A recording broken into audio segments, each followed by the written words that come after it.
Al fijar postura en la Comisión Permanente ante las medidas del gobierno de Estados Unidos contra la soberanía nacional, el narcosenador Ricardo Anaya del Narcopan, hipócrita y demagogo, hizo un llamado a no minimizar las amenazas de redadas masivas y deportaciones inhumanas, mintiendo en que estas no son equiparables con las deportaciones previas de demócratas como Obama y Biden, que en su mayoría afectaban a quienes cruzaban repetidamente la frontera. Además, deliró en que la imposición de aranceles por parte de Estados Unidos podría tener un impacto desproporcionadamente mayor en la economía mexicana debido a la asimetría comercial entre ambos países.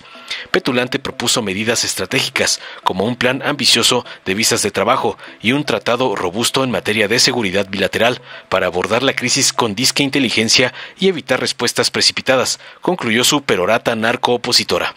Tras oír las barrabasadas y sandeces del Calderoncito, lacayo de los gringos y del señor X, el presidente del Senado, Gerardo Fernández Noroña, le dio cátedra y cachetada con guante blanco, y celebró tajante la unidad de los grupos parlamentarios en la defensa de la soberanía nacional y la protección de los migrantes mexicanos. Contundente expresó solidaridad con otros países, como Dinamarca, Panamá y Cuba, en sus luchas por la soberanía, criticando las medidas coercitivas unilaterales impuestas por Estados Unidos. También hizo referencia a un documento reciente de la ONU que condena las sanciones extraterritoriales y exhorta a los estados a oponerse a estas prácticas. Con esta postura finalmente reiteró el compromiso de defender la independencia nacional y los derechos de los migrantes frente a las presiones externas. Concluyó para dejar mudo al gringo de segunda canallín. Veamos enseguida cómo Noroña despedaza al Calderoncito por querer mangonear el gobierno de la presidenta Claudia, como le manda su patrón, el narcoampón Claudio X González. Con el permiso de la presidencia, nosotros queremos fijar nuestra posición respecto del nuevo gobierno de Estados Unidos, enfatizando 3 puntos. En primer lugar, un llamado en especial al oficialismo, pero en general esto incluye a gran parte de la comentocracia, a dejar de minimizar el problema particularmente en 2 aspectos: el tema de las deportaciones y el tema de los aranceles. O sea, urge dejar de repetir esta tontería de que los presidentes demócratas deportaban más que los republicanos. Porque lo que hay que entender es que hay de deportaciones a deportaciones. No es lo mismo deportar a una persona que acaba de cruzar la línea fronteriza, inclusive varias veces, que hacer una redada en Chicago, encontrar a la mitad de la familia en la casa, deportarlos, dividir a la familia. Eso causa una crisis humanitaria. Eso causa sufrimiento indescriptible. Entonces, el primer punto es que tenemos que tomarnos en serio esta amenaza del presidente de Estados Unidos de deportar a partir de redadas inhumanas.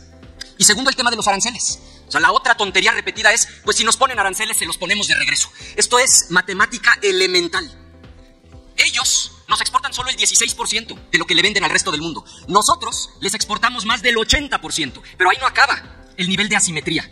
Para ellos las exportaciones, Estados Unidos no es un país exportador, representan solo 7 puntos de su PIB.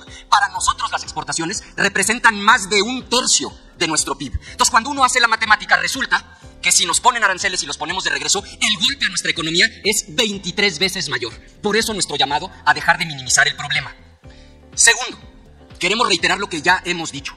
En Acción Nacional amamos profundamente a nuestro país, entendemos y hoy reafirmamos que la patria es primero y que ante cualquier intento que implique violar nuestra soberanía o afectar los derechos humanos de nuestras paisanas y paisanos, Acción Nacional va a estar siempre. Permítame un momento, senador Ricardo Anaya. La senadora Cintia López Castro quiere hacerle una pregunta. ¿La acepta? Con mucho gusto, dígale por favor que sí acepto su pregunta. Muchas gracias. Tiene 1 minuto, senadora Cintia López Castro, para hacer la pregunta. 2 minutos para contestar, y para no interrumpirlo, compañero senador, se echarán a andar su tiempo automáticamente una vez culminados los 2 minutos. Adelante, senadora López Castro. Gracias, presidente. Preguntarle al senador, con mucho respeto, ¿de dónde está sacando esta fuente que hubo mayores deportaciones con el presidente Donald Trump? Porque quisiera darle la fuente. Con el presidente Biden hubo 891,000 deportaciones. Con Trump hubo 766,000, es decir, casi 200,000 menos. Con Obama, con el presidente Obama, hubo 1,845,000 deportaciones.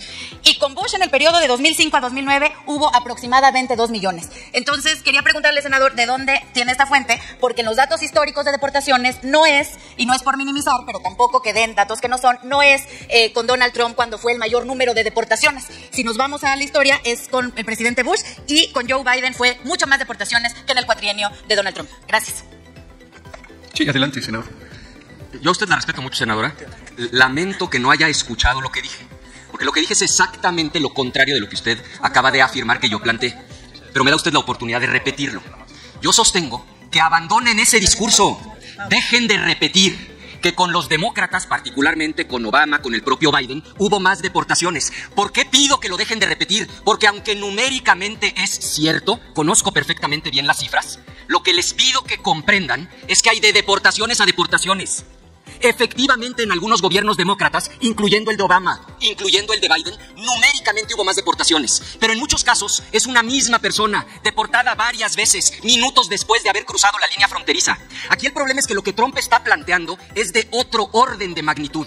Lo que él está planteando son redadas en colonias de Los Ángeles, en colonias de Chicago. Eso no es un asunto solo de números. Es que llegar a tocar la puerta de una casa y sacar a los que en ese momento estaban allí implica, en algunos casos, separar a una familia para siempre. Quienes son de la frontera conocen estos casos, porque cuando el menor no estaba en ese momento en la casa, la decisión que tienen que tomar los padres deportados es ¿qué hacemos? ¿Nos traemos a nuestro hijo, que ni español habla, porque nos lo llevamos cuando tenía 1 año, o lo dejamos allá con la tía a la que no deportaron? Esa es la tragedia detrás de las redadas. Por eso nuestro llamado a que dejen de leer esas cifras que engañan y se tomen en serio la amenaza de Trump de hacer redadas y deportar a nuestros connacionales. A eso es a lo que me refería.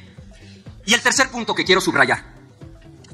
En toda crisis, por grande que sea, hay oportunidad. Y que nadie minimice esta crisis. Porque en términos de relación bilateral, esta es la crisis más importante, probablemente, en el último siglo. Frente a esta crisis, lo que el gobierno tiene que hacer es actuar con altura de miras, con estrategia, con inteligencia. Y eso implica, primero, no morder el anzuelo, no caer en la provocación del bully. No caer en el error de porque me dicen que el Golfo de México se va a llamar Golfo de América, yo les saco un mapa del siglo XVII, donde en aquel entonces parte de Estados Unidos era la América mexicana. Eso no nos va a llevar a ninguna parte. Lo que tenemos que hacer...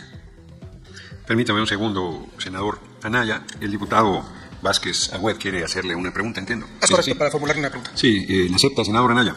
Dígale, por favor, que sí acepto, gracias. Tiene 1 minuto para responder, para preguntar, senador Vázquez Agüed. Y reitero y pido a los compañeros del tiempo que así se haga, para no interrumpir al orador, que una vez terminados sus 2 minutos para la respuesta, se eche a andar automáticamente el tiempo que le sobra. Adelante, diputado. Gracias, presidente. Comenta, senador Ricardo Anaya, que en medio de una crisis siempre deben surgir y buscarse las oportunidades. Y me gustaría preguntarle, pedirle si puede ampliar un poco esta idea y si decirnos en esta crisis que está viviendo México en este momento histórico con la llegada de Donald Trump a la presidencia de Estados Unidos, ¿qué oportunidades son las que podríamos construir y buscar para México? Gracias. Adelante. Con mucho gusto, diputado. Por supuesto, sin minimizar la crisis, reconociendo que es probablemente la crisis bilateral más importante del último siglo, pongo sobre la mesa 2 oportunidades que implican estrategia, que implican altura de miras, que implican planeación. La primera, México debe poner sobre la mesa el plan más ambicioso de permisos de trabajo y de visas de trabajo en la historia de la relación bilateral. Porque todos sabemos que Estados Unidos y su economía necesitan de las y los trabajadores mexicanos. Y también todas y todos sabemos que nuestras y nuestros paisanos preferirían poder migrar de manera segura y ordenada, ganar dinero y poder sostener a sus familias con la tranquilidad de que podrán regresar con la misma seguridad y con el mismo orden a sus comunidades de origen. Lo que México tiene que hacer es poner sobre la mesa, doblar la apuesta con un planteamiento audaz. Y segundo, y el más importante, en materia de seguridad. Así como tenemos firmado un tratado de libre comercio que incluya a Estados Unidos y Canadá, con urgencia, pongamos ya sobre la mesa un tratado con la misma formalidad, igual de robusto, pero en materia de seguridad. Nada más que eso implica que el gobierno de la 4T deje a un lado esta absurda idea de los abrazos no balazos. Implica asumir con fuerza y con determinación que vamos a combatir a las organizaciones criminales, que ese tratado plantee con claridad que rechazamos cualquier intervención unilateral, cualquier violación a nuestra soberanía, que en tono de cooperación, de colaboración y de acuerdo, sumemos todas las capacidades del Estado mexicano y todas las capacidades del Estado americano para resolver un problema común, para pegarle al crimen organizado donde más le duele, en su operación y en sus finanzas, porque este es un problema compartido. Es cierto, mueren 200,000 en Estados Unidos al año por sobredosis. Nada más que aquí en México tenemos por el orden de 30,000 homicidios violentos todos los años, en su mayoría relacionados con el crimen organizado. Es cierto que las armas vienen de Estados Unidos a México, pero también es cierto que gran parte de la droga cruza de México a Estados Unidos. Los dólares que financian a estas organizaciones criminales provienen de Estados Unidos. Es un problema que solo podremos resolver juntos. Yo se los digo con franqueza, no entiendo por qué les molesta que nos hagan un planteamiento que implica que hagamos algo que de cualquier manera es nuestra responsabilidad, como lo es combatir al crimen organizado. Pongámosle orden, pongámosle estructura, rechacemos cualquier violación a nuestra soberanía, pero entrémosle de lleno, dejando atrás el disparate de los abrazos no balazos, sumemos esfuerzos y pongamos sobre la mesa firmar un tratado con la misma formalidad del tratado comercial que ya tenemos signado. Termino como empecé. Lo tenemos muy claro. La patria es primero. No va a ser con bravuconerías como vamos a enfrentar al bully, ahora presidente de Estados Unidos. Va a ser con inteligencia, va a ser con determinación y va a ser con altura de miras. ¿Es cuánto? Esta presidencia quiere resaltar, celebrar el que todos los grupos parlamentarios representados en el Congreso mexicano han cerrado filas en torno a la defensa de la independencia y la soberanía nacional y del pueblo de México, especialmente de nuestros hermanos y hermanas migrantes. Celebro esta coincidencia, que es un mensaje poderoso para el gobierno de los Estados Unidos y un paso importante en la construcción de acuerdos más allá de nuestras diferencias. Es evidente que se han manifestado matices, que se han manifestado críticas, pero que hay una coincidencia fundamental en la defensa de la independencia y la soberanía nacional de nuestro pueblo y de nuestra patria. Y quiero, en aparte, manifestar a nombre de la presidencia nuestra solidaridad con el pueblo danés, con el gobierno de Dinamarca en la defensa de su soberanía sobre Groenlandia. Quiero manifestar nuestra solidaridad con el hermano pueblo de Panamá y de su gobierno en la defensa de su soberanía en la reivindicación del Canal de Panamá. Y quiero manifestar nuestra solidaridad con el pueblo de Cuba, que el gobierno de Joe Biden lo había sacado de la lista de países terroristas y que el gobierno de Donald Trump lo volvió a incluir ahí. Hay decisiones de la Organización de Naciones Unidas de retirar el bloqueo económico que no han sido acatadas. Nuestra solidaridad con el hermano pueblo cubano.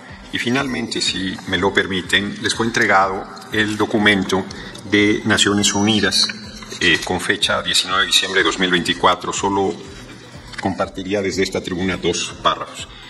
Insta a todos los estados a que cesen de adoptar o aplicar medidas unilaterales no compatibles con el derecho internacional humanitario, la Carta de las Naciones Unidas y las normas y principios que rigen las relaciones pacíficas entre los estados, en particular las de carácter coercitivo, así como todos los efectos extraterritoriales consiguientes que crean obstáculos a las relaciones comerciales entre los estados, impidiendo así la realización plena de los derechos enunciados en la Declaración Universal de Derechos Humanos y otros instrumentos internacionales de derechos humanos, en particular el derecho de las personas y los pueblos al desarrollo. Y finalmente, en su numeral 5, es una declaración de la ONU, se opone enérgicamente al carácter extraterritorial de estas medidas, que además amenazan la soberanía de los estados, y en ese contexto exhorta a todos los estados miembros a que ni las reconozcan ni las apliquen y a que adopten medidas administrativas o legislativas según proceda para contrarrestar la aplicación o los efectos extraterritoriales de las medidas coercitivas unilaterales. De cualquier manera, el documento completo está en su poder. Dale en me gusta, suscríbete, activa la campanita y compártelo para que más gente lo vea.